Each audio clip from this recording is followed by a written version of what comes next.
Can you do 1,000 miles a day? What the fuck?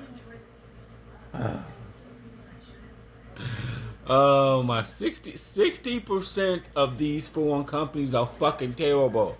60%. Can you do 1,000 miles a day?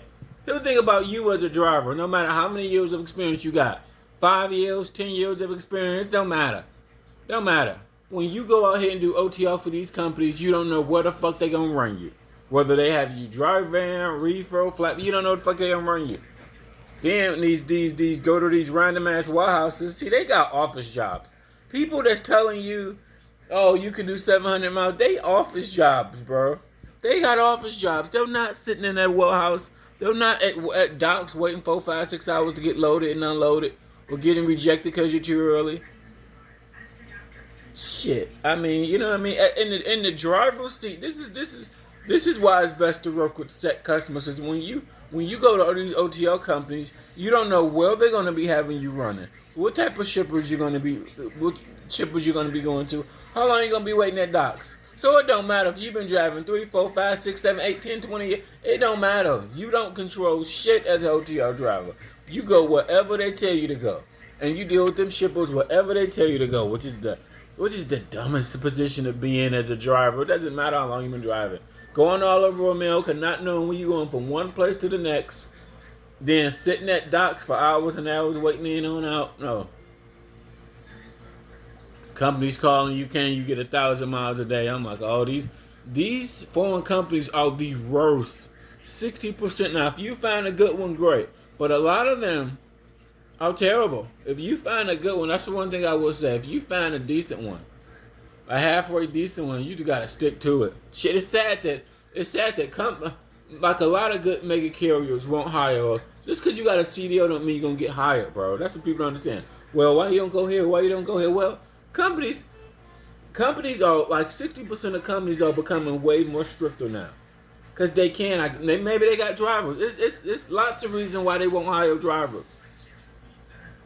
Okay, you work for too many companies. You got a bad safety. You work for too many companies. You got a bad DOT inspection. You got a speeding ticket. You got an accident. A company put on your DAC report that they fired you over safety reasons. Then companies be asking you about that. Then like it's way more than that. Not even including the people that's on the SAP program.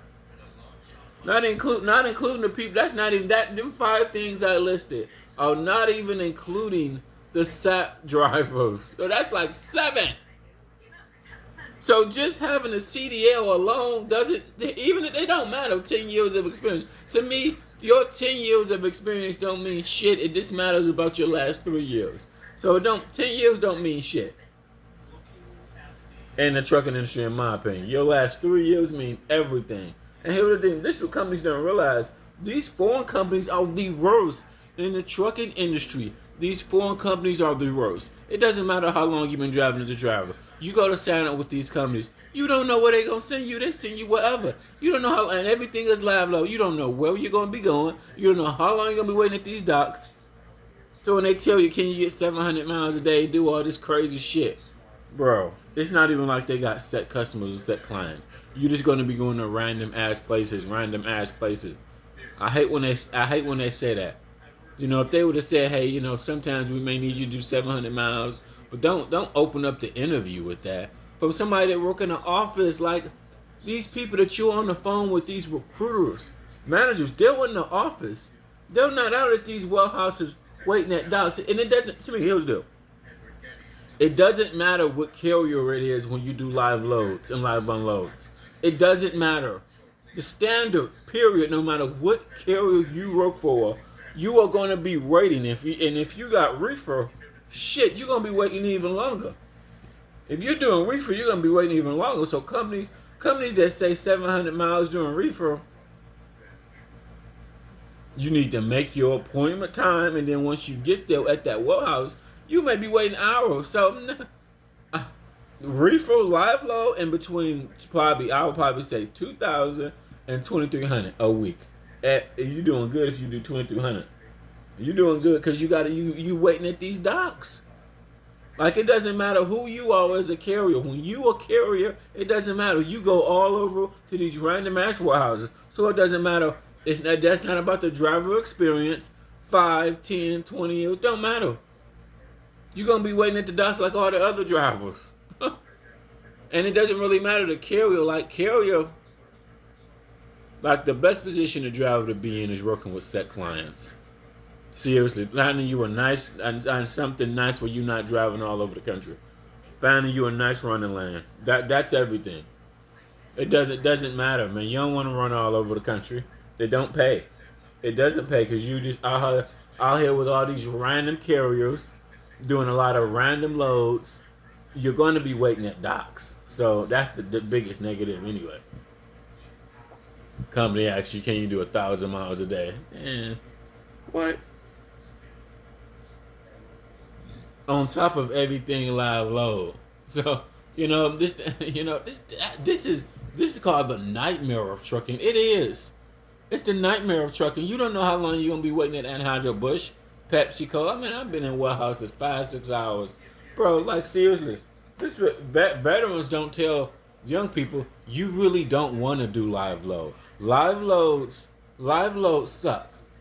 Seriously, especially when everything is live load, it just suck. You don't know where you're going from one place to the next, bro. That sucks, bro. Everything live load, shit. That shit sucks, bro. You don't want to do that. You don't want to do that. Starting off the conversation, I done seen a couple ads. You know, I done seen a couple ads. Can you get 700 miles a day? So I mean, just crazy, man. Why lead with that? I would never lead with that. Everything live load, bro. Maybe sometimes that'll help. But shit, everything live load. Man, these motherfuckers talking and they're in the office. It doesn't matter if it's a recruiter, whoever it is, they're in the office. They're not going out waiting at docks 4, 5, 6, 7 hours. Waiting to get loaded and unloaded. Everything live load.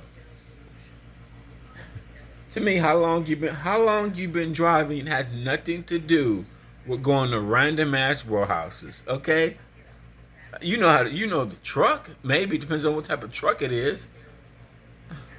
They think they so caught up with experience, bro. To me, experience doesn't mean shit going all over America.